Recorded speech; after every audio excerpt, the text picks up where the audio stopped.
Hi, welcome back to the new season of In-Depth 3D. I'm Fred, and I want to tell you about a little movie we saw the other day.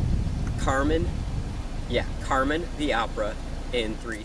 I just found out yesterday that the opera Carmen was shot in 3D. Very natural 3D. There were one effect that really worked well.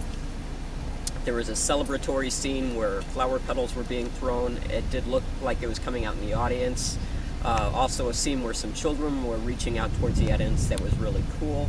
But otherwise, that was the extent of really any kind of 3D effect. The rest of it was just used as a natural medium for it. This one is really mainly for opera fans. If you're into it, you'll enjoy it. I had never seen a production of Carmen before, so this was my first, and this was a new experience for me, is seeing this type of genre, a 3D opera. So all in all, I recommend it, but it's definitely not going to be one for the hardcore 3D fans. I found out in the review that the camera used to shoot this was the same one that James Cameron invented for the movie Avatar, and that worked so well. What was different about this? Well, I felt like I was seeing something that pushes the genre forward.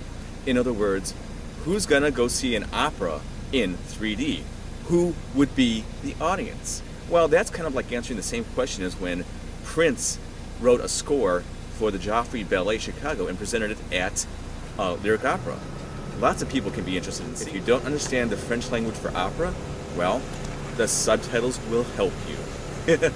I enjoyed it totally. The 3D was used very naturally and not in your face as much.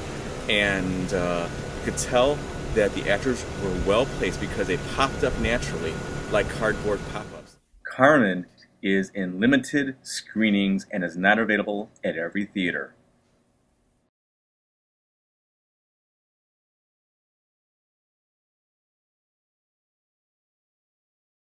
We'll enjoy it.